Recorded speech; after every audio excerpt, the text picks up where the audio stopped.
Labor and Employment Committee, but today with very special business at hand on behalf of presenting the Shriver Report on behalf of the Women's Legislative Caucus. And I will be turning the microphone and the gavel shortly to Chairwoman Lori Saldana. I do want to just take this opportunity to welcome you all and thank you all for being here today. It's a tremendous honor for me to be able to co-host this important hearing with the Legislative Women's Caucus. A little housekeeping. We have been requested today to allow cameras, and I am granting that request. There may be some people here from the legislative offices taking photos, and if anyone in the audience wants to snap a shot, that would be permissible today. In particular, I would like to thank Chair Lori Saldana for her invitation for us to host this hearing as part of the docket of the Assembly Committee on Labor and Employment. For as this title of this hearing reflects, these issues have a profound impact on California's working families. As the Shriver Report notes, for the first time in history, half of all American workers are women. Mothers are the primary breadwinners or co-breadwinners in nearly two-thirds of American families.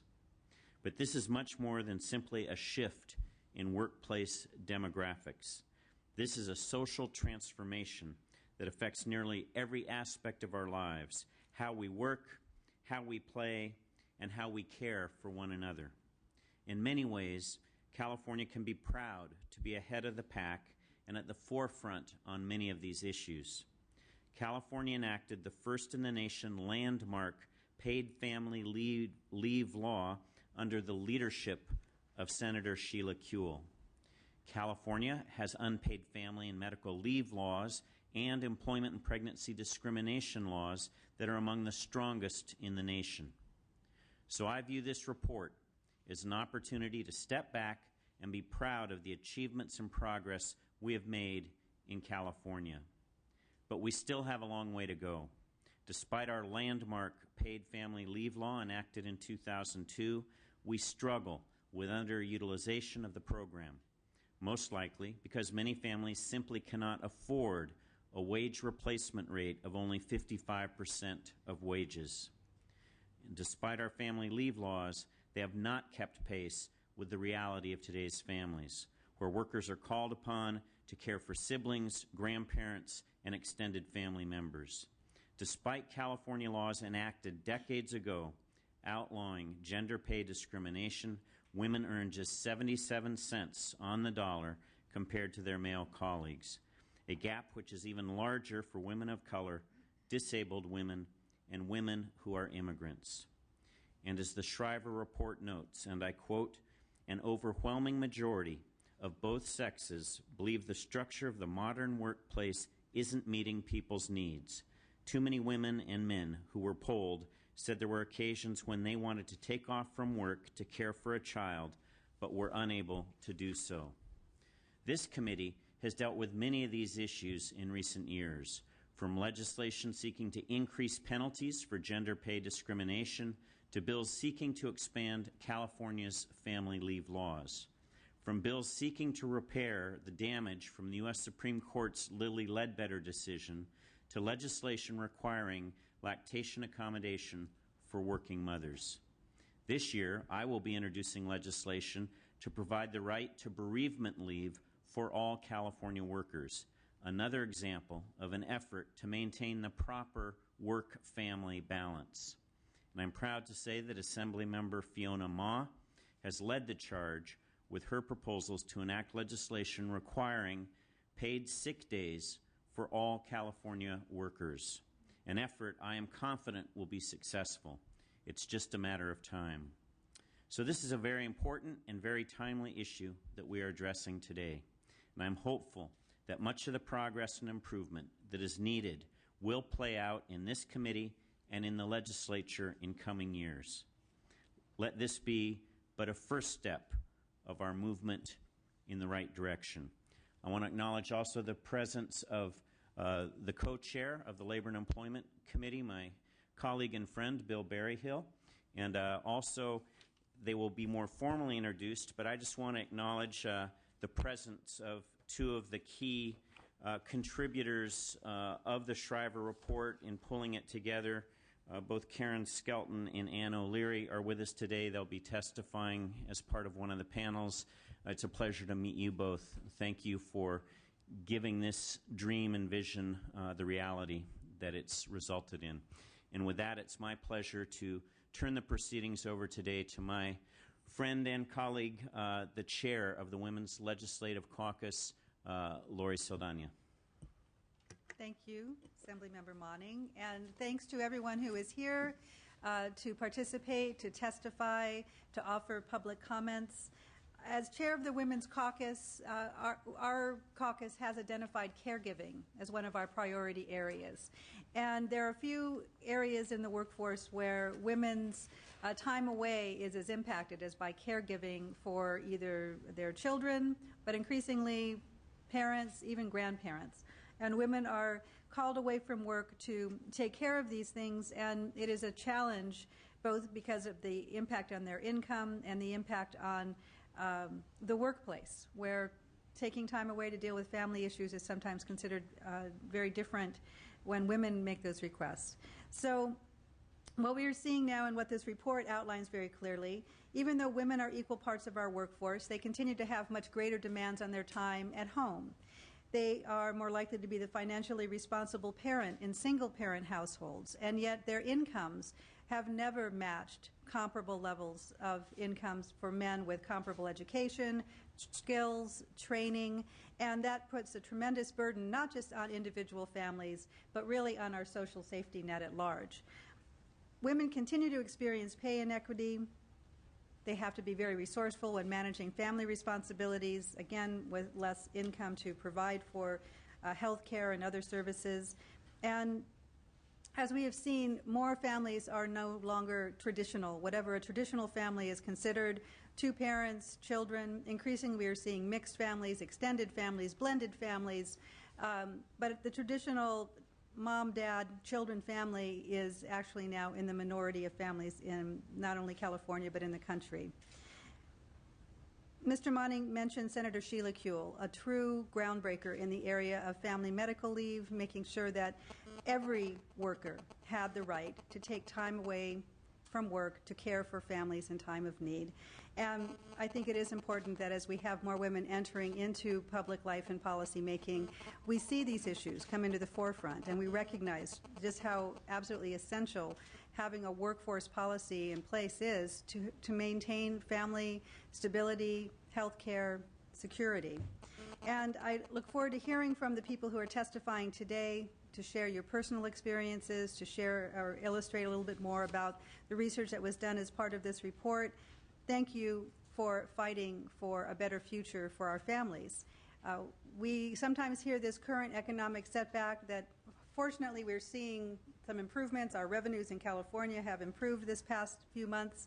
But sometimes it is called a he-cession because so many of the jobs that have been cut back have been traditionally male jobs, manufacturing, industry. And what that means is often it is women's income who are making up the difference when their partners are laid off. But what we also see is in 2006, on average, a woman with a bachelor's degree earned about 75% of what a man with a bachelor's degree earned. That was 4 years ago. Last year, it was worse. It was 71%. So we are going in the wrong direction at a time when increasingly women are the sole providers for their families. And I just want to end my opening remarks with one note that comes from the American Association of University Women in terms of the impact of this disparity on our social services needs and programs. They estimate that if women were paid the same as men who work the same number of hours, have the same education and union status, are the same age and live in the same region of the country, then these women's annual family income would rise by about $4,000. And poverty rates would be cut in half. $4,000 per family is all it would need for poverty rates in this country to be cut in half. Working families would gain an astounding $200 billion overall in this country. if family income annually was increased by that amount. So we are looking at policies that will improve opportunities for women to stay in the workforce, to earn an equitable amount. And it really isn't just about those individual families. It's about reducing poverty, which has impacts on our schools, on our workforce, and on the state's ability right now when we're facing a $20 billion budget deficit and being asked to make cuts in the social safety net. We're really talking about more and more families being cut in basic needs. How do we make that up? One way, clearly, is making sure women are paid what they're worth. It's pretty simple. So thank you so much, again, for hosting this informational hearing. And let the chair, am I taking it from please. here? Mr. Berryhill, would you like to make some opening remarks before we call our first witnesses forward? No, go right ahead, Maureen. You ready to go? So on the first panel, we have Karen Skelton and Ann O'Leary. These are Karen Skelton. If you'd like to come up to the witness table, please. Senior Executive Producer of the Shriver Report, and Ann O'Leary is the co-editor of the Shriver Report. I know this has proven very popular. We don't have as many copies as we would have liked to distribute, so welcome. Thank you so much, Assemblywoman Saldana, Assemblyman Monning, Assemblyman Berryhill, for taking the time to give some life to this report in California and here at the legislature. It was a labor of love. I'm here on behalf of Maria Shriver, who really gave the vision and the inspiration to do this report. And I want to just tell you a little bit about the story behind it and how we came to it and where we're going from here. You know, it's a report that has gained international attention. 141 countries went to our website when we published the report. But it really is a report that started right here in California. As you know, Maria hosts with the governor a women's conference every year, and she began to notice that the people were coming out of the woodwork to go to sessions on elder care and child care, on health sessions that involved women's stress. And, she thought, what is going on here? There's something happening in the country that's pulling at these women and families. And so she began to look around and ask. And as you know, she sponsors some programs that, as you mentioned, Assemblymen and Assemblywomen, that are based on helping poor families access resources that they didn't know existed. The EITC tax credit, for example, and her We Connect program. And the lines were starting to get so long, and people were clamoring at the door. So she said, let's go figure this out. What's happening? So we went to our friends at the Center for American Progress, a research institute based in Washington, D.C., that works with Ann O'Leary at UC Berkeley. And we asked them, what do you think's happening here? And they said, well, I think we're at a tipping point where for the first time in our nation's history, as you said, women have become fully half the workforce. 4/5 of American families now, where there are children at home, have working parents. There's no more traditional family as we used to know it. And this really affects everyone. It's not just a woman's issue. It's a man's issue. It's a boy's issue. It's how kids are being raised. It's how elderly parents are being taken care of. So we began to really look at this in a very serious way. And what Maria was able to do is really take her journalist hat on again and travel the country and talk to people about what was really going on. We traveled around the United States and talked to groups of men in Seattle. We talked to unemployed workers in Detroit. We talked to faith-based religions in Atlanta. We talked to gay families and Latino families in Los Angeles, and business women in Silicon Valley. Iconic women who have been part of the women's movement for years in Washington, D.C., and we began to put together the story that we then were able to tell on NBC Nightly News for a full week and in Time Magazine. And that story is simply this, that the institutions that are most important in our lives, government, business, faith, media, have not kept pace with the realities of the American family. The policies that were built for the American family in the 1940s and 50s have not shifted and evolved, except in places like California in some ways. And so we really needed to shake up the leadership in the country and say to them, look, there are some realities out here in the families of the United States that aren't being accommodated. How are we now going to do that? So we wanted to ignite a conversation about this issue, and we think the conversation has only just begun. Maria is going to continue to work on this issue moving forward. We're going to continue our partnerships with many of the people that we have partnered with in the past, including the Center for American Progress. We have had meetings at the White House and Congress with women's groups and blogs across the United States, and we're hoping in California to have many more conversations like this. In particular, we're going to look at some of the best practices that exist in corporate America. What are some of the things that some businesses are doing to bring smart family practices into the workplace? We know that businesses that retain their workers have a stronger bottom line. We know that women are becoming increasingly important in corporate America, but not at a leadership level where we would like to learn more from the companies that have women in top leadership levels. How do they retain them? What kind of flexible, predictable work policies do they have? What can we learn from other countries? What can we learn from successful businesses in California? So we're going to continue to look at that issue along with others. So that's the story of how we got the report out. It was, as I said, a labor of love, and we're looking forward to doing a lot more work on it going forward. And I just want to personally say on behalf of Maria that she is honored by your spending some time talking about the report, and she looks forward to any comments, suggestions, inspirations that you have for her going forward. Great. Thank you so much, Assemblyman Monning and Assemblywoman Saldana. It's an honor to be here, and also to Assemblywoman Ma and Assemblyman Berryhill for joining us today. It's been a real honor to work with First Lady Maria Shriver on this project. She has brought a new light to these issues. When she came to the Center for American Progress and to the UC Berkeley Center, in which I'm affiliated, it was clear that we were getting to this tipping point, and we've talked about the key facts, but let me just say how we organize this report. It was really around these three key facts. One is obviously that women were reaching 50% of all of the workers on U.S. payrolls. But more than that, and I think most startling as we rolled out this report, is that no one had any idea that it wasn't just that women were working, it's that women were working and contributing significant amounts of money to their family income.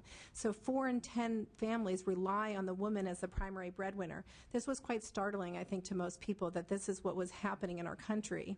I think also quite startling is the third point, is that we have built our entire society around the notion that you are a couple who gets married for life and you stay married and you raise your children. Well, in fact, that's just not the case any longer. One of the things I brought with me today that's been passed out in your packet is just a look at both California families and also national families, what they look like today. I think most startling is that 2/3 of our families are either dual earner families or they're single parent families.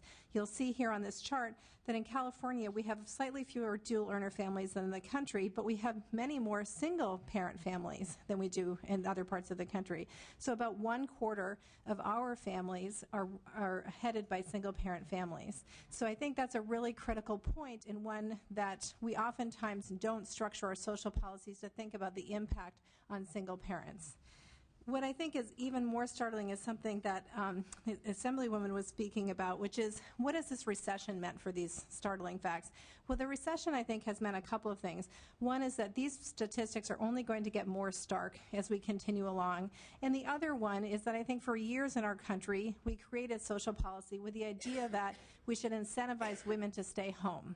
Well, the fact of the matter is women are in the workplace, and they're in the workplace to stay. And that has huge impacts on our families, our children, our workplaces, and I think we need to continue to recognize that. What I'd like to do today is to focus a little bit on the government policy side. what we've done and what we haven't done as a country to really look at our social policies. What we say in the report is that too many of our government policies, from our basic labor standards to our social insurance systems, are still rooted in the fundamental assumption that families typically rely on a single breadwinner and that and that there's someone at home available to care for the youth, the aged, and the infirm when the breadwinner is at work. Well, that's not the case anymore, and we need to recognize that. I'll focus my remarks on California. As Assemblyman Monig mentioned in his opening statement, in many ways and over many years, California has really led the nation in adopting labor and social policies that have allowed workers to combine work with caregiving. I think we're all proud when we go into other parts of the country to talk about these issues that we are from California and that we do have these laws on the books. What we did in the Shriver Report, and I want to bring it back to that, is to really examine our government policies. Now, we did it from a national perspective, but what we did is we looked at how is the government incentivizing employers to offer certain benefits. For example, paid sick days. What are we doing in terms of government policies that require the employer to do certain actions, such as minimum wage or overtime hours? And how is our social insurance system set up to look at things such as retirement and unemployment? What we found in each of these areas is that we still are very much have this assumption that there's a worker at the workplace and a caregiver at home. And so, as people have noted previously, there's a lot of work to be done here. I applaud Assemblywoman Ma in particular for the leadership she has shown in terms of paid sick days, which is clearly something that we need to focus on here in California. What I want to talk about today is just really two issues that I want to call your attention to, and I know you're familiar with, but I want to just raise it again. One issue is that we, as many people know, are one of the few countries in the world that has no paid family leave. We're one of only 3 that offers no paid maternity leave in the entire world. This is a shame on our country, but the wonderful thing, as we know, is that California is the head of the rest of the nation, first in the nation to pass paid family leave. What I think is unfortunately troubling at this stage is how few Californians are able to access it, either because they don't know about it or, as was mentioned earlier, they aren't able to afford it because of the low wage replacement level. I'm going to focus on the fact that many people just simply don't know about it. What I think is interesting is there was a 2007 survey done that showed that only 28% of Californians were aware of the California Paid Family Leave Program. Now, this is interesting because if you look at how many people know about California Paid Family Leave versus how many people know about the State Disability Insurance Program, 69% said they knew about the Disability Insurance Program. So they knew if they were injured, that they could access the disability insurance. They had no idea that if they needed to take leave to care for an ill family member or to bond with a baby, that they had that ability as well. There's something certainly that can be done about this. One thing that is for sure is that we know there's a surplus right now in the Disability Insurance Fund. Now, there's been lots of talk about how to use that surplus, but one thing is for sure is that we know that California is required to put forth information about the Paid Family Leave Program, and this money could be used for that purpose. So one thing that I would urge this committee to look at is really consider what more can you do to not come up with a new law, but simply to ensure that Californians are aware of this benefit that is better than almost everywhere in the nation. We now have New Jersey who has followed suit, but I think it's really critical. The other issue that I think is so important to think about as we think about how do we ensure that our basic fairness is out there and that we're keeping up with the laws is that California also was on the forefront of ensuring that we had our own family and medical leave bill. Unfortunately, what happens is that because it leaves out employers who have 50 or fewer employees, many people don't get the protection of job protection. So you have to think about how these two programs fit together. You're paying in, as an employee, you pay in to get paid family leave. But if you work for an employer with 50 or fewer employees, you may not be able to access that because your employer could say, well, you can take the leave, but you're not going to have your job when you come back. So I think that's another thing to look at is how do our laws interact with one another here in California, which is, as we've noted, the best in the nation. But I think still lots of work needs to be done to ensure that we truly can have access to these protections and to these laws. And then I'll just leave you with one other set of policy concerns that we talked a lot about in the Shriver Report. And I think the really important issue is that these don't necessarily rely on government action, which is to say we need leadership from the business community. I think First Lady Maria Shriver has done a tremendous job in trying to raise awareness that this is going to take a partnership with government, with business, with all of us working together. But the issue is predictable and flexible workplace schedules. Too many of our low-wage workers in particular are forced into the situation of not knowing what their schedule is going to be from day to day or from week to week. So they may work for an employer who says, at the end of the week, I'm going to change your schedule. So last week you worked 9 to 5. This week you're going to work 12 to 8. Well, you can imagine if you're one of the 25% of families who's a single-parent family, just how hard that might be for you to arrange your child care, to arrange someone to care for your aging parent. So this is a really big problem. The question is, what can be done about it? What I'd urge you to do is to look at what other countries have done. The UK in particular, Australia and New Zealand have put into place something called a right to request flexibility. We would say you should ask it for a right to request flexibility and predictability. Now, this doesn't require businesses to give you this flexibility or predictability, but it does require them to actually have a conversation with their employees about what will work both for the employer and the employee so that they can come up with an arrangement that is best for both parties to be able to work effectively together in ensuring that the business needs are met, but also that the employee's family needs are met. It's important in particular because what happens in the United States and here in California is that you oftentimes will get into the position where you ask for an alternative schedule and you can get retaliated against, you can even get fired for asking.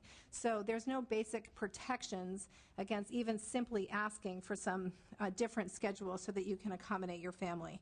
So we have a couple of recommendations, which is one, simply do what the UK did, which is start a conversation. I think Maria Shriver has already begun to do this in an important way. I think a lot more could be done to convene the business community, the labor community, the work-family community, to really grapple with how can California do a better job of providing these types of protections for their workers.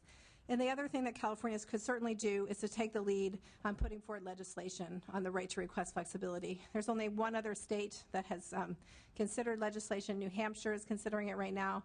It has not yet passed, but it's something to look at. Congress, there's several bills in Congress that are looking at these issues. So with those are just a couple of notes of the fact that even though California is such a proud state to be from when you're looking at work-family issues, there's still more we can do. And I think one of the important things is that even though California is ahead of the country, we have to recognize that we are living in a changed reality. 1 in 4 of our families are single-parent families.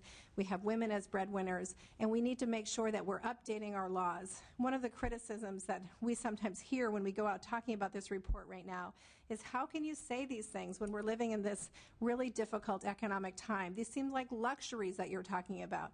Well, in fact, they're not luxuries. What they are is they're job protection programs and job protection standards, which is to say that we can't just talk about creating jobs. We have to talk about jobs that are sustainable.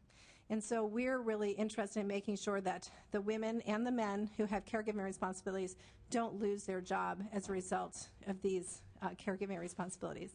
Thank you so much for calling attention to this issue. Thank you, and I would like to welcome Assemblymember Ma to the discussion. Any questions? Please, go ahead.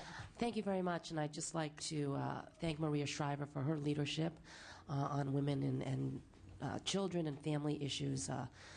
Clearly, at the Women's Conference each year, it's a huge undertaking, and she does do a great job in bringing issues to the forefront, such as bereavement at this time. And it was very interesting that we never really talk about grieving for family members who have died, and to actually hear what people go through was something that in my political life I have never encountered. So I just really appreciated her taking up those tough issues. And I'd like to thank the Working Family Coalition and the California Labor Fed for taking the lead and supporting paid sick days.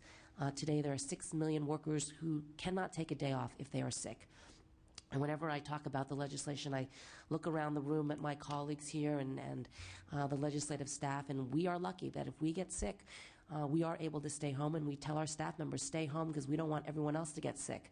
But that's not the case out there at many businesses in the workplace. And so thank you. My bill, unfortunately, is on hold because of our budget deficit, but we're going to continue to push for those rights. Family paid leave is extremely important, and I like your idea of having the discussion with employers about the flexibility, because it is difficult. There's a woman here sitting with her child, and how is she going to arrange for people, especially if you're a single household, to take care of their child if they don't know what their schedule is week to week? And so these little things are important. I just want to thank all of you here in the room and Assemblywoman Saldana and Monning for taking up this hearing today, and I look forward to all the additional comments. Thank you.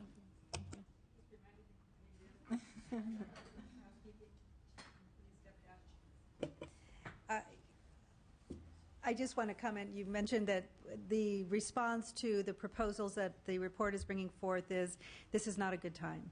Well, I promise you that having worked on different issues, whether it's environmental, labor, it's never a good time.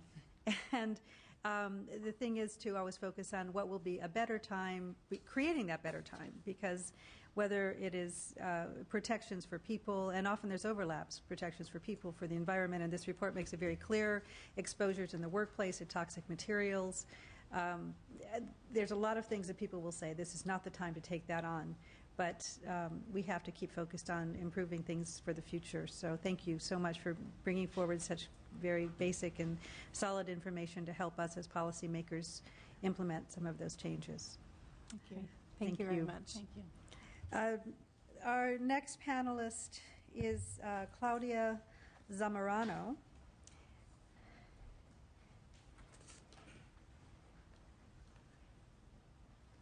Welcome. Thank you. And you are with Parent Voices. Parent Voices, that's right. Thank you for allowing me to stand here before you. I am the mother of my two beautiful children, Alicia Daniela, age 11, and my son Alexander, age 4. My name is Claudia Zamorano. I am a mother of two beautiful children. I never in my life did I expect to be standing here before you telling you my story. I once had a life, I had a business, I had a home, I had a family. The called American dream. Now I stand here empty-handed. I lost it all in a divorce. I did not understand how hard people really had it until I had to live it. I am not a woman that just likes to sit around, so I enrolled myself into cosmetology school, and I completed it. However, I have not been able to continue in my training and apply for the state board license because I spent my savings on my schooling, and now I struggle to pay for the license and finish what I studied so hard for. I went to school to get us out of where we are today. But in order to complete my license, I will need to attend classes that are only offered in the morning, the same time when I have to go to work. Even if I had my license, I will have to be away from my children 40 hours a week to build my clientele, and I cannot afford the cost of childcare while doing it. So right now, I work 32 hours all week. I work to support another family so they can have the work-life balance. But I do not have the same for myself. Since last January, I have been on a waiting list to receive childcare assistance. How long must I wait? If I had childcare, I could work more and I could pay more taxes. The money that I make, I will spend it on bills, groceries, rent, which are all the things that help my local economy. And my son will be in an environment where he can be developed and be qualified caregivers who will give him the necessities when I cannot be there. I have been very lucky to have my parents help with my kids while I go to work. But it's getting harder and harder because I know they're getting older. They have their own health problems, and the money I provide for them is not enough. Recently, my dear family, my parents, lost their home that they had for 12 years. I moved in my parents' homes after my divorce, and now we are all cramped into an apartment. My father lost his job due to his health problems, and he has not been able to find a job since then. He and my mother are now taking care of my son full-time, and they pick up my daughter after school. I wake up every morning not knowing if my parents will be healthy enough to be able to take care of my kids, or would I be able to live with them with. In order to go out and make money to survive. The stress has made it very difficult for me, emotionally, mentally, and physically. I have somehow managed to put a fragile puzzle together to take care of my kids, but that is just it. It could fall apart at any moment. I do not have the option to stay home and care for my kids. My ex-husband works on and off, especially in this bad economy. He gives us what he can. I cannot count on him for support. I am here today to ask you to consider policies that support working mothers like me. We need health care. I have gone without health care for 2 years. If I have a major illness, I don't know what I'm going to do. And we need paid sick days. Thankfully, my employer now gives me sick days. But I have worked in many jobs where I didn't have them. And most importantly, we need childcare. The governor wants to cut stage 3 childcare funding for the families who have it now. I hope you will reject that. That cut that project childcare for those who have it. But what about me and my son? What about the other 196,000 children waiting for childcare? Today, our federal budget is being debated and included as an increase in childcare funding. I ask you to write a letter to our California representatives on behalf of all those 196,000 children waiting, on behalf of my son, Alexander, and I ask them to protect that increase in childcare funding. We need it so we can work full-time to keep our children safe, to contribute to California's economy. But please don't take me wrong. I am not asking for a freebie. I am asking that childcare and healthcare be affordable for all. I want to feel my kids are safe and that I am able to work towards my career goals like everyone else. I am very proud of my daughter because she continues to excel in school. Every week, she comes home with rewards, and her success continues to give me hope. I want my children to be somebody and leave a mark in this country, what is now my country, that I love and respect. But I dislike the fact that my kids seem to struggle. And I stand here on behalf of all of those working mothers that now struggle, and for all of those more like me to come. For all of those mothers who will put their kids to bed and then stay up hours stressed and nervous, scared about what they will do to give their children a better life. We all need a peace of mind. One thing is for sure, I am not a leech. I am not a parasite.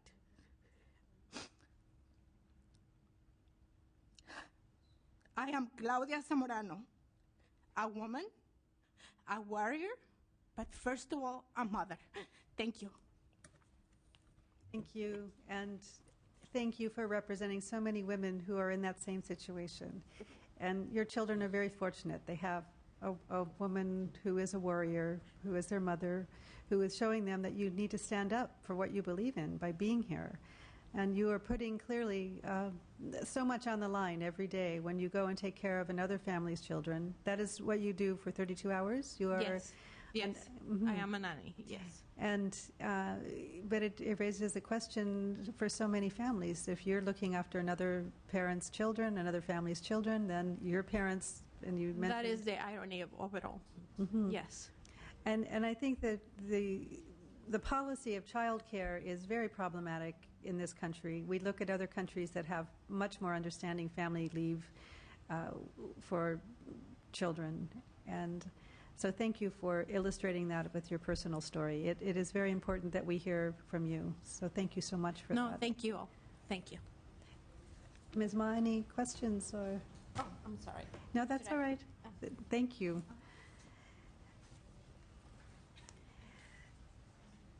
Our next speaker, Stephanie Bornstein, Associate Director of the Center for Work-Life Law at Hastings. Welcome. Hello. Are you feeling okay? Yeah. I saw you over there. Coughing. Yes. Getting over a cold. Good afternoon, and thank you for inviting me to testify today. My name is Stephanie Bornstein, and I'm the Associate Director of the Center for Work-Life Law at UC Hastings Law School. Work-Life Law is a research and advocacy organization directed by Professor Joan Williams that works to identify and prevent employment discrimination based on family caregiving responsibilities and also looks at flexibility issues. Because we believe that a wide range of groups have a role to play in reshaping the workplace to better fit the reality of those who work there, we have a unique 6-stakeholder model, and we work with 6 different groups that are usually not found at the same table, including employers and their attorneys, management-side employment attorneys, employees and plaintiff-side employment attorneys, unions, and public policymakers. My testimony today will highlight how making workplaces match the reality of the lives of the workers who work there makes good business sense for employers, and a few steps that employers can take to achieve this. And I will also briefly mention 2 issues that were addressed in the Shriver report that also pose underlying and often unrecognized hurdles in efforts to remedy work-family conflict, which is caregiver discrimination, family responsibilities discrimination, and also another area related, the flexibility stigma. First, the business case for family-responsive workplaces. As we've heard today several times and documented in the Shriver report, women now make up half of the U.S. workforce, and 80% of American families with children at home no longer fit the traditional breadwinner female homemaker model. I'll add an additional statistic to that, which is that most American women have children. In fact, 80% of American women have children by age 44, according to the Census Bureau. And that's the reality of who composes the U.S. workforce today. So given this reality, it's no surprise that numerous studies document the benefits employers reap when they do a better job of matching their workplace to their workforce. Studies conducted or highlighted by numerous organizations, some of which are WFC Resources, Corporate Voices for Working Families, the Families and Work Institute, and then companies themselves that have undertaken their own studies, show that allowing workers greater flexibility and control over their schedules does all of the following things: increases productivity and quality of work, reduces stress-related health care costs, reduces unscheduled absenteeism, increases worker commitment, engagement, and loyalty to the employer, reduces turnover and turnover-related costs such as recruitment, training, lost productivity, and helps attract and retain top talent. In addition, awareness and prevention of bias against caregivers and prevention of discrimination can reduce liability and related costs, which can obviously be significant. The key takeaway point from all of this research is that employers who match their workplace policies to the reality of today's workforce can ultimately be more profitable. Costs that are sometimes not recognized or made invisible as, the costs of doing business can actually be reduced by a better workforce match, and that can increase profitability. And there was mention of, when's the right time to do this. I actually think, especially given today's tough economic times, employers are trying to reduce costs, unnecessary costs, and are becoming leaner. And it's important for them to think about hiring and retaining based on talent and productivity rather than schedule. Here's my second point, which is a few steps that employers can actually take to achieve better workforce mismatch.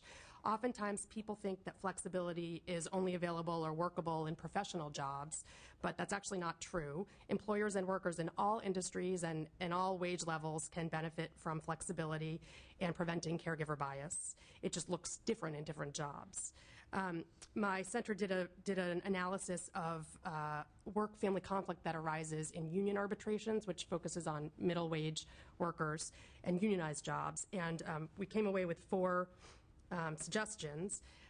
First, employers should find out about and comply with all applicable state and federal family and medical leave laws, and including in California, we have some state labor laws that also provide, you can take sick leave for sick family members, things like that. It may sound basic, but it's an important point because understanding and complying with these laws prevents legal liability and reaps all of the business benefits that I mentioned before, including increased worker productivity and reduced turnover. Employers can benefit from learning the laws and putting in place training and systems that make legally mandated leaves smooth and workable.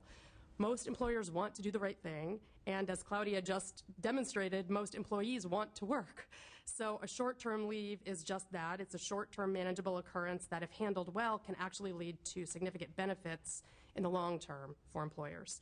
Second, create leaves for workers with unavoidable work-family conflicts. For example, sick leave employees can use for sick children or elderly parents, and personal or vacation leave available in smaller increments. Third, Anne mentioned this as well in her testimony, on a governmental level, but employers can do this themselves, establish family-responsive scheduling and overtime systems, meaning rely on voluntary rather than mandatory overtime, provide greater notice of schedules and when overtime will be required so workers can plan ahead. Fourth, allow reduced hours and flexible work options with prorated pay and benefits. Studies show that not only professional but actually hourly workers also want part-time and flexible options. Now, of course, employers need their workers to cover the workplace, and they need work to get the work done when they need it. But the point is that there are ways to allow for reduced and flexible hours in most jobs. Some of the methods are job sharing, cross-training, and staffing and scheduling arrangements that plan ahead for these things. So the key takeaway point from these 4 suggestions is that employers are more likely to ensure reliable staffing and that their own staffing needs are met by putting in place systems and policies that reflect the reality of their workers' lives, rather than by disciplining or firing good workers who experience short-term, unavoidable family conflicts or emergencies. The last suggestion is to put in place workplace policies and training to prevent discrimination against workers with family responsibilities and to reduce flexibility stigma. Just to define what these are, these are 2 issues that the Center for Work-Life Law works a lot on and works with employers on training and prevention and understanding this area. Family responsibilities discrimination is biased against mothers and other caregivers in the workplace that results in employment discrimination.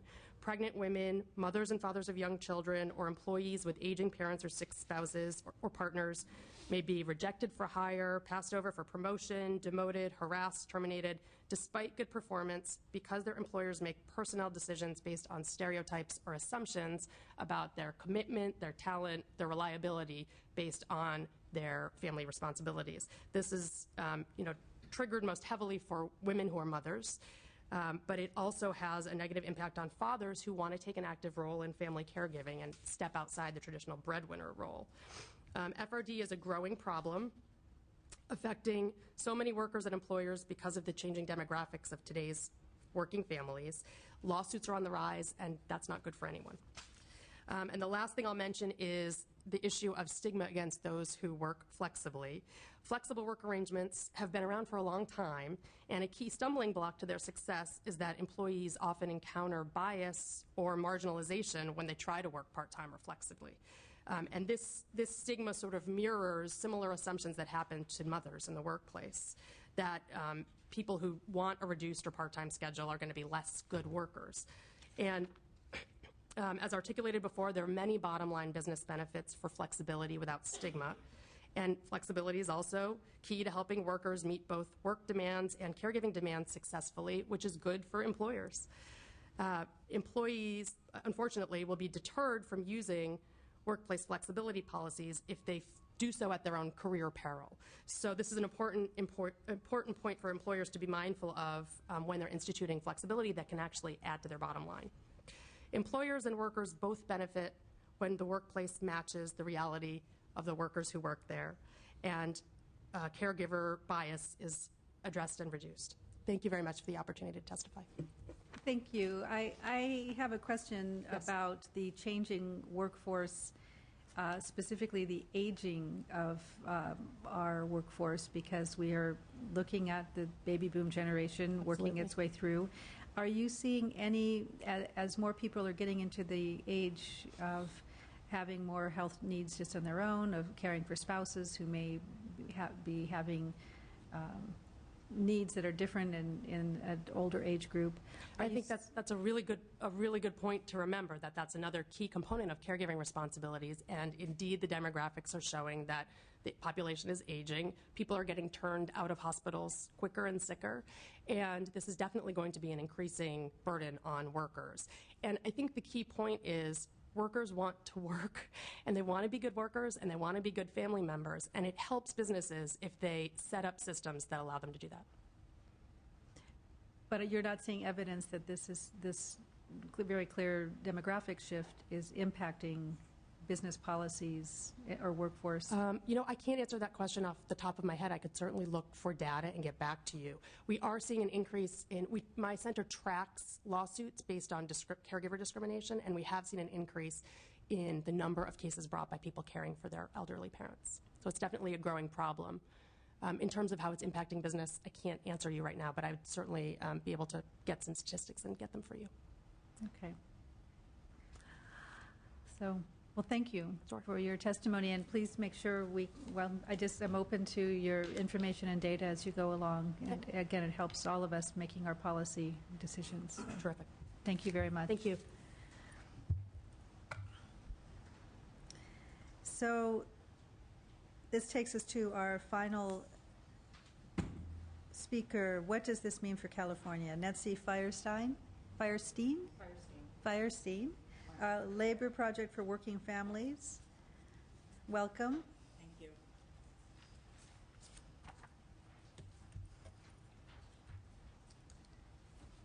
Thank you for the opportunity to address you today. We've always looked to the Women's Caucus and the Labor Committee for leadership on issues affecting women, and welcome this opportunity to address you. My name is Netzi Firestein. I'm the Executive Director of the Labor Project for Working Families. I'm also the Chair of the California Work and Family Coalition, which is a diverse coalition of community organizations and unions that promotes family-friendly workplace policies through both policy work and grassroots activism. The Work and Family Coalition came together in a little more than 10 years ago, about 1999, to work on these issues, and we worked with Sheila Kuehl to pass the paid family leave law in 2002, and we've worked on other bills to expand family leave for paid sick days with Fiona Ma and against caregiver discrimination since then. So we've heard a lot from this very important Shriver report, which is great and highlights the issues for especially women being half the workforce, but I think as we've heard over and over, the workplace policies have not kept pace. The workplace is still set up as if everyone has a wife or mother at home to deal with all the family responsibilities, and I always say, well, yeah, I'd like a stay-at-home wife, and I think most of us would, but most of us don't have that. So we need public policies that ensure that workers can care for their families and don't have to choose between a job and a family. So I'm actually going to build on a lot of the things that have been said and some of the policies, but I'm going to be somewhat concrete about it in terms of looking at what are some of the immediate things that I think we could do in California, and then some of the more long-term, and long-term might mean, over the next 2 years. I don't want to wait too long. But the first thing that has been mentioned is about improving education and outreach on the existing laws, especially about paid family leave. And Anne mentioned a statistic that we know very well, which is that in California we have this great paid family leave law. Only about 29% of California workers have ever even heard of the law, and only 15% of low-income workers, young workers, and Latino workers have heard of it, so often people who need it most. So that means that working families may have a need for paid family leave. They have an elder parent who needs care or have a new baby. They're also paying into the fund, but they're not able to use it. And we think that one specific remedy is there is money in the SDI fund that can be used for administrative purposes. It was used the first year after the law went into effect for outreach and education, and we also know there's a surplus in the SDI fund, the State Disability Fund. We think that there should be money used from the SDI fund for that purpose, for outreach and education. Another problem we see is Governor Schwarzenegger's plan to borrow $500 million for job training from the State Disability Insurance Fund. We think this puts California's families at great risk. The fund pays for vital programs such as paid family leave, pregnancy disability leave, and your own disability leave. Working families pay into the fund so that they don't lose income when they have to take time off for these reasons. So borrowing from the fund, we think, is a very dangerous precedent at this time when families need this more than ever. And a remedy would be to oppose the governor's proposal to raid the SDI fund for job training program. This is worker-paid money that should be used for the programs that it was set up for. Another problem that we see is that the State Disability Insurance Program workers are furloughed, as are other state workers, but this is not saving the state any money. Their salary money is paid out of SDI, so they're not working 3 days a month. That means claims aren't being paid, that means phones aren't being answered, and it's not saving the state any money.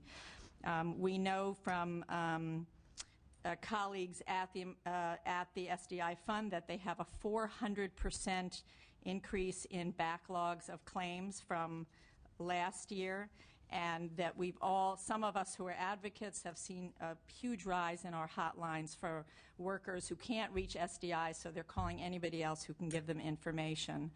So we think a remedy would be to exempt SDI workers from the furlough days, and we have actually recently heard that there are a couple of bills that do address that issue, to exempt workers who are paid out of other funds and not saving the state money. And then there are more, maybe I shouldn't call them long-term issues, but sort of broader issues of raising basic labor standards. So we know that there are many gaps in some of our family leave laws. Over 50% of the workforce is not covered by either the Family and Medical Leave Act or our California version of that, the California Family Rights Act. And that means they have no protection when they take time off to have a baby or to care for a family member.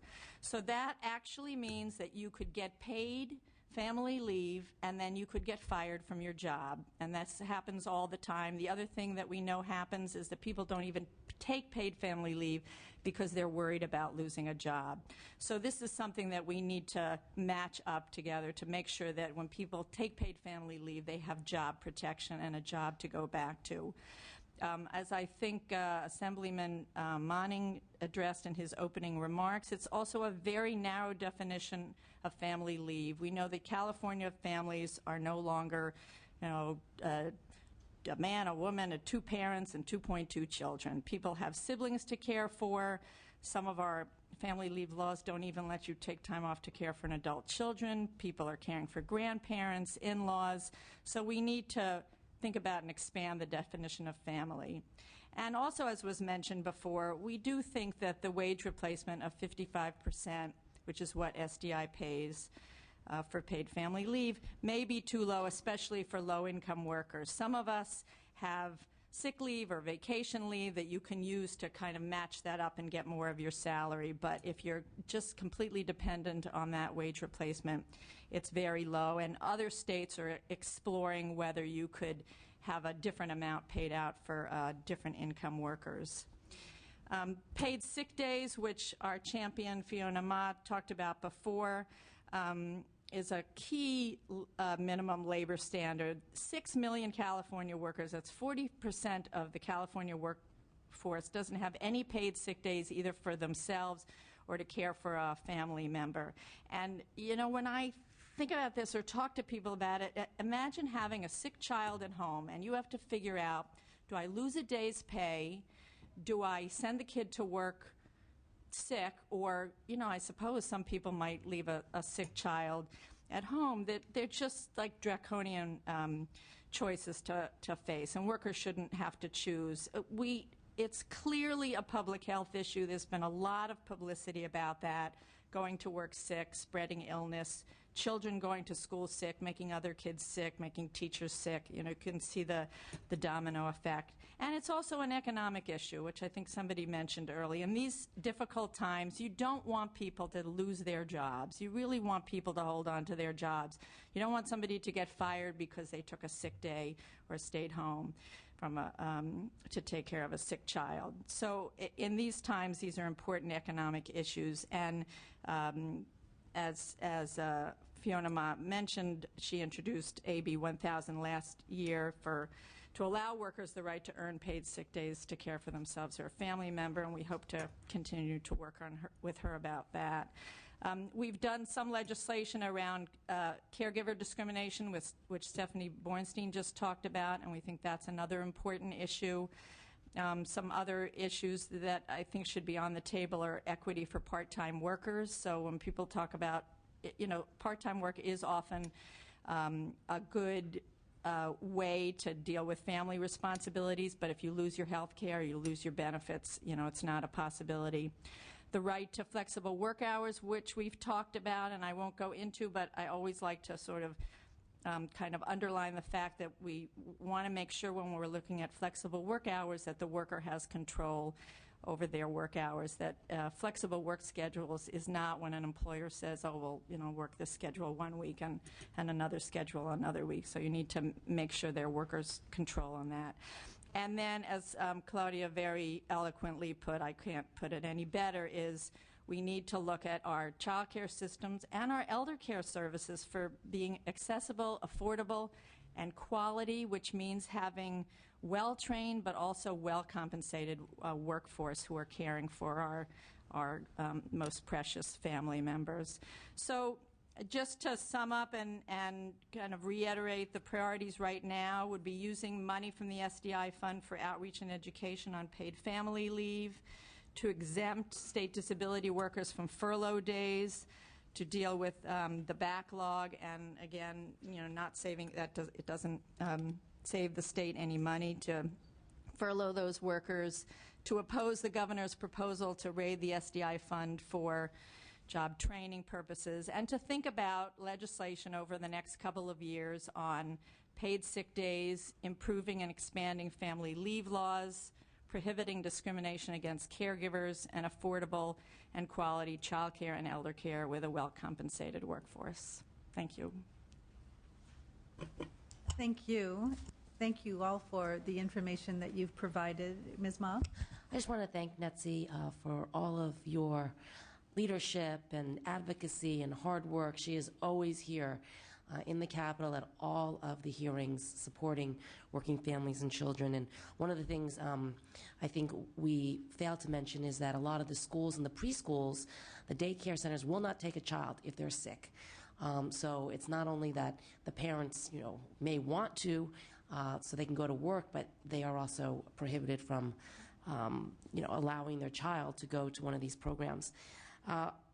You also mentioned one thing I think we all need to think about. Even though we think about working families, we think about, parents and kids, but our elders. This Sunday for Valentine's Day, I went to our Senior Independent Living Center, and there is a waiting list at these centers, and many seniors are living longer. And the trend used to be that there were more women, and now it's not so.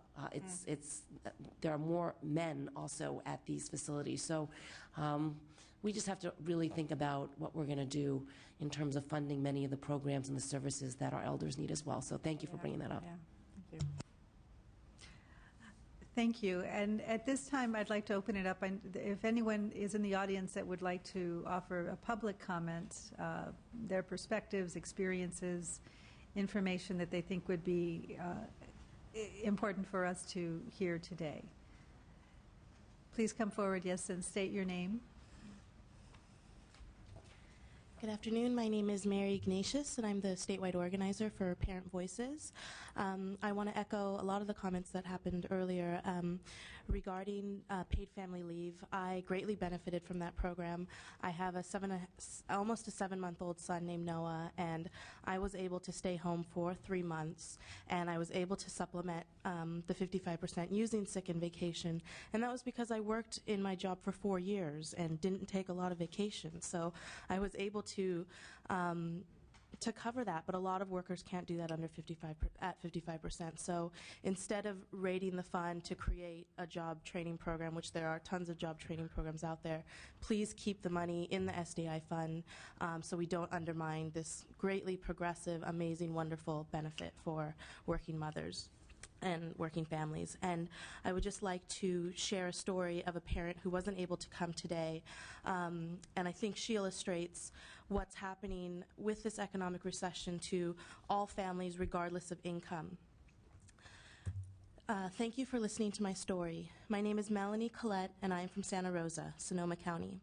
Since I was 19 years old, I have worked in the real estate market, and I never thought, after 20 years of hard work and economic stability, I would write this story. Every choice I've ever made was to better myself and provide for my kids.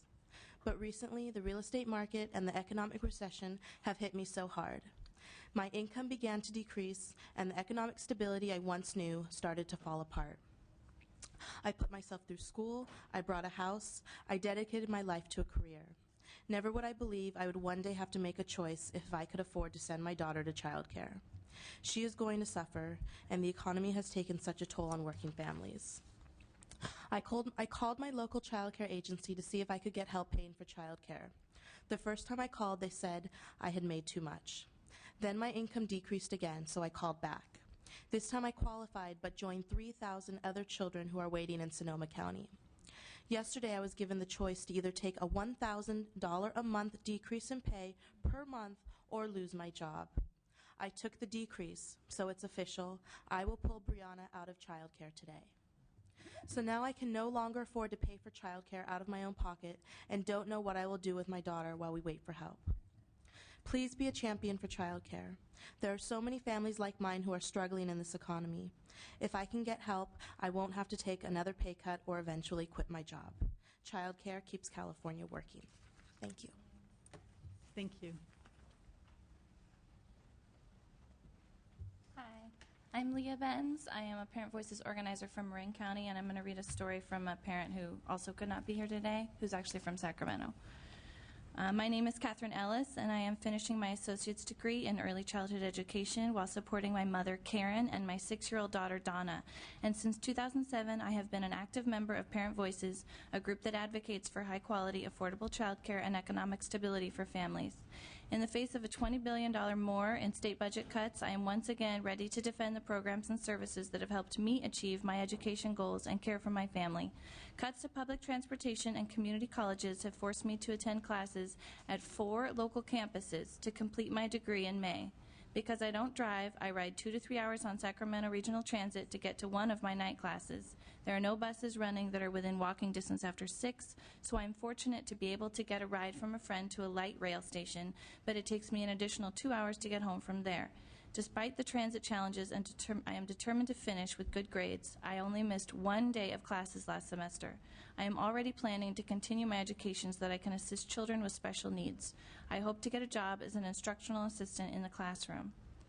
Right now, I support my family on supplemental security income and Social Security, but the state has cut these payments in recent years. I also receive financial aid, including a Cal Grant, but that assistance was put on hold by the governor, and I depend on it to make ends meet, including, until recently, paying for child care. My mom, Karen, was employed in the mortgage industry, but lost her job when the economy collapsed. The only bright spot is that my mom can now care for my 6-year-old daughter, Donna, after school. While working in a child care program to make ends meet, I had enrolled Donna on the centralized eligibility list to get assistance with the cost of child care, but I was still waiting when the economic downturn forced my mom home. We are struggling to pay bills that have piled up since my mom lost her job. I always make time for Parent Voices because I think it is important for us as parents to speak out about these issues, as most parents do not want to receive handouts. We just want some kind of temporary help so we may achieve our goals and be able to feel good when we're able to walk out the door the government support and through the doors of financial independence. I am convinced that many child care programs were spared major cuts last year due to the advocacy efforts, Parent Voices, and other groups who spoke out against the cuts. I want to dispel the myths about families who receive government assistance. Those of us who have waited on the CEL and never reached the top of the list are still choosing to continue and try to improve our lives despite these looming cuts. We are so determined to get our lives together, we do not wait for these programs to help us. Instead, we choose to pay for child care out of our financial aid from school and often make the difficult choice of paying for books or child care since financial aid does not cover both. Sometimes I wonder what the future holds for children like my daughter, Donna. I stay involved with Parent Voices so that Donna will still have the support she needs. When she is an adult and has a family of her own, she should not have to feel ashamed to ask for some help if she needs it. I hope that all the support services we have now that keep parents learning and earning are there for her too. We need to keep the funding going in these very vital programs that may seem expensive, but in the long run, not funding them will cost us so much more. Thank you. Thank you.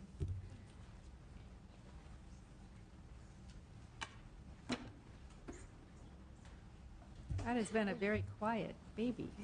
Huh? We fed her well. Okay. Well, Hi, my name is Junebug, and I'm with Parent Voices. I'm a Parent Voices leader from the San Francisco County, and I'm grateful for this opportunity to speak with you today. This is my daughter, Nia. She's 3 months old, and I also have a 6-year-old son who is in school. I found out about this last night, about this meeting, and immediately I was very, anxious to come because the crisis that a lot of people are facing across the state of California is very, very serious. This crisis of childcare affects everybody. And when I mean everybody, it's not just people on welfare. It's also people who are owners, it's renters, it's all socioeconomic backgrounds that are being affected by the childcare crisis. The childcare crisis creates families to be in economic limbo. You're trying to get ahead, and yet you keep falling back. What's happening with the budget cuts is affecting the most vulnerable and the most in need. And we have a lot of women who are now the head of the household, that everything is on you. Everything is on me. I am the only adult in my house. And, before I became a parent, I was a child care provider. I worked as a San Francisco Youth Commissioner. I did 5 jobs. I was going to City College. I'm 7 classes away from my associates. And now I'm in a situation where I have to, basically be in a situation where I can't even move ahead because I am a parent. And being a parent is the hardest job there is. It's the best job, but it is the hardest job. And in order to be a parent to your best ability, you need support. And unfortunately, right now, California is not supporting our parents and our children the way that we need you guys to. It's really important because this affects a lot of households. It has a very negative impact. I am extremely tired. I don't get much sleep. I'm very stressed out. I don't get a break. I take care of my children 24/7 and 7 days a week. And if the concept is it takes a village to help raise a child, then where's our village at? Our village is constantly getting cut. I think that, in order to look at improving childcare, we need to look at improving, CalWORKs. We need to look at improving SDI. We need to look at how do we improve SSI. We need to look how we improve financial aid in colleges. I mean, everything is interconnected, and we really need to support our women and children and not constantly cut them off of services. Otherwise, we're not going to move ahead. Otherwise, you're going to see more families and more children in the streets, and that is the reality that we're facing.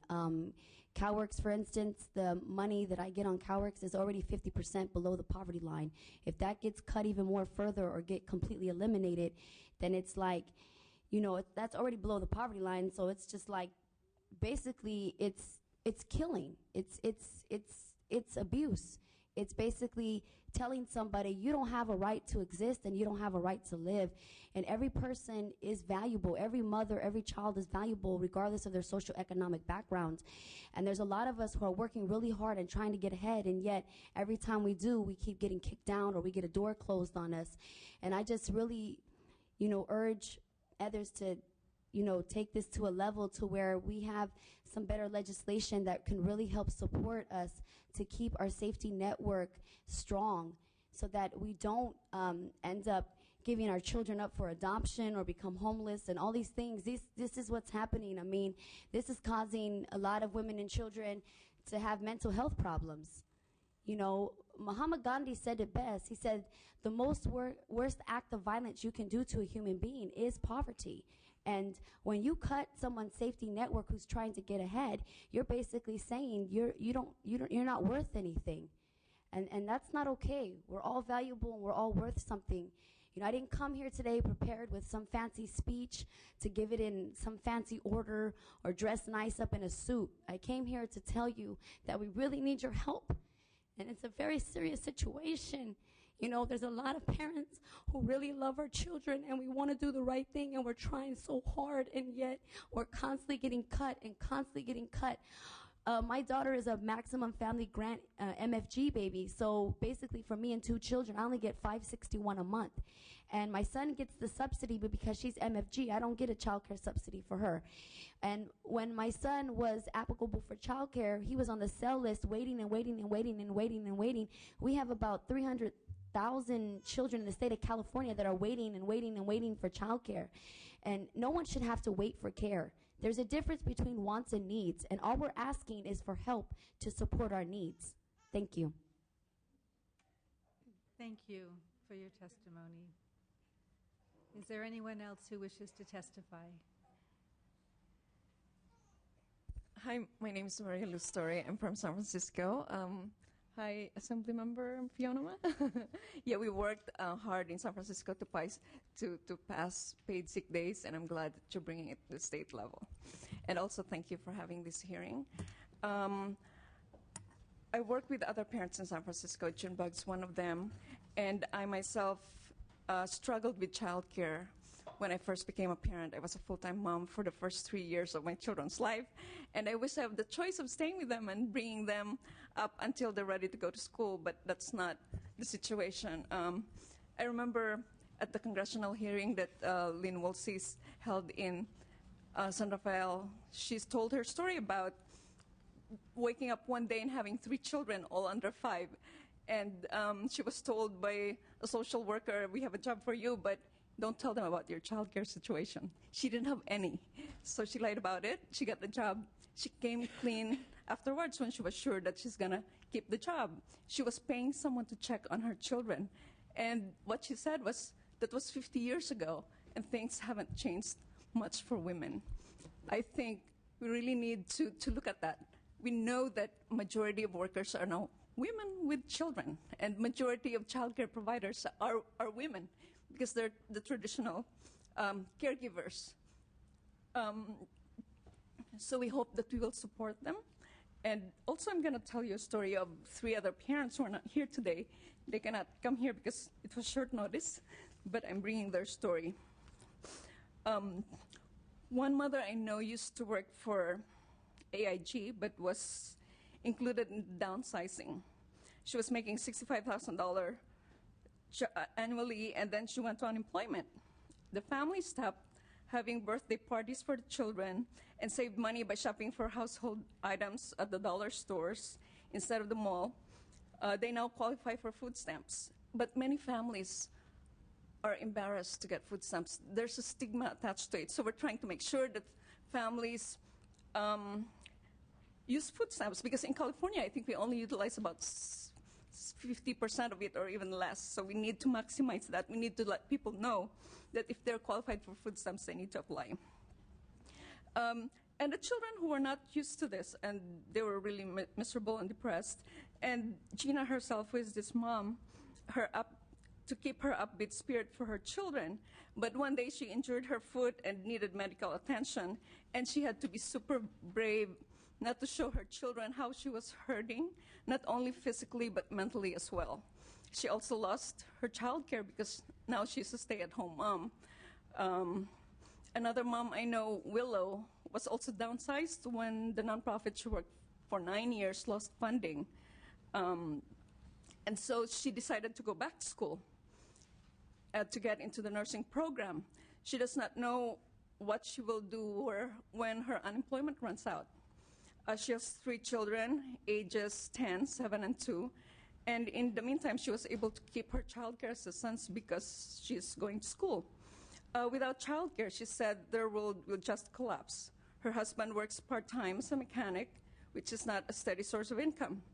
She tells me how depressing it is to be in her situation, and she's just hoping for that silver lining when the economy turns around.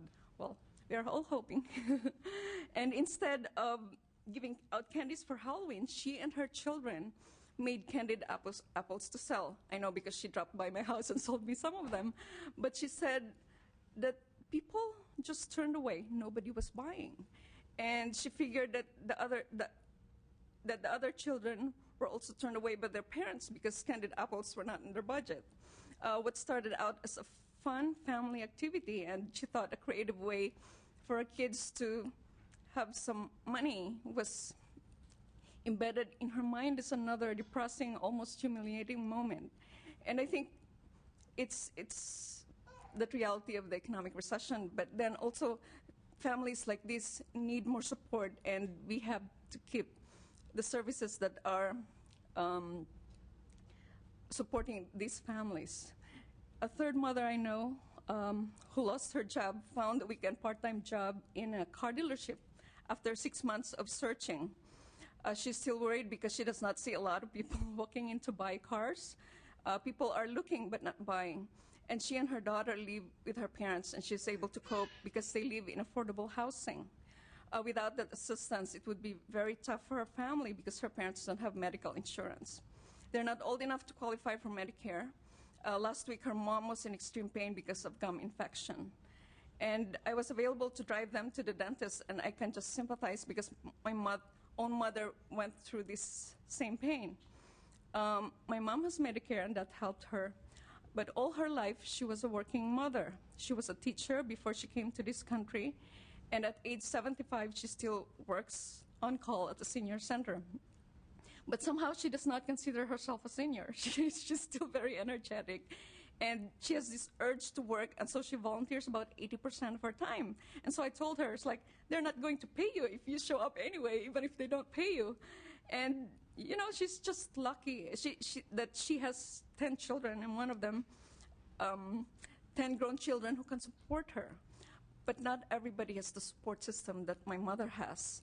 And I think I feel myself lucky that I am still employed, because a lot of the parents are working with, are losing their job, are being fired, or are just so afraid to ask their boss for time off to go here today because, like, they're on call or they're waiting for that call to work. So I try to be as positive as possible for the parents that I work with, to encourage them and know that we are there as a support system for each other, and also urging them not to give up speaking out and standing up for their children, to keep our faces and our stories on the radar screen of people who decide the fate of social services we and our children depend on, especially women and children.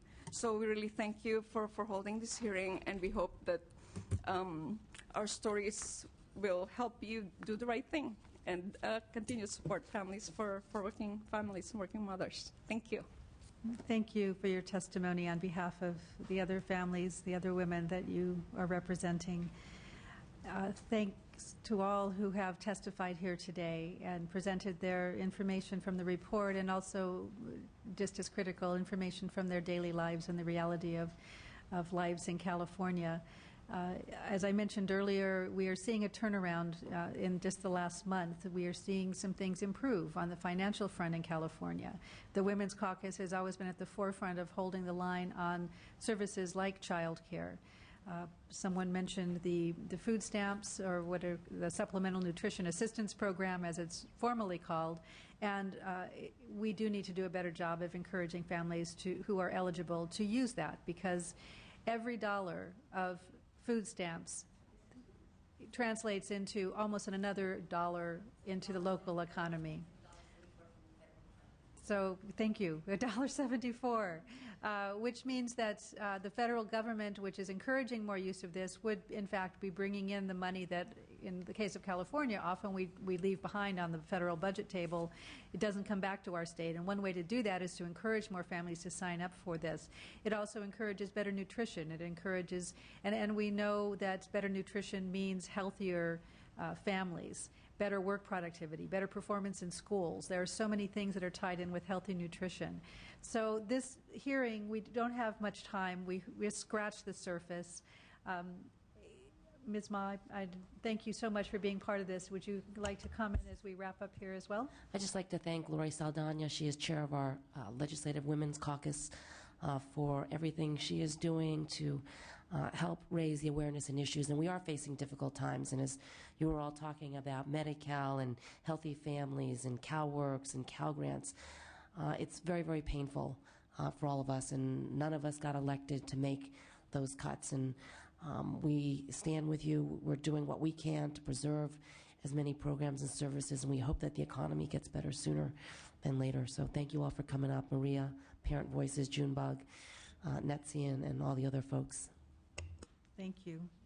I just, as I listen to you speak and present on behalf of the workforce and employers, there's an old saying about knowing the cost of everything and the value of nothing. And I really worry when we don't value the people that are raising the next generation, that are taking care of not only the next generation, but taking care of the seniors who made so much of what we have today possible for us to enjoy the quality of life we have.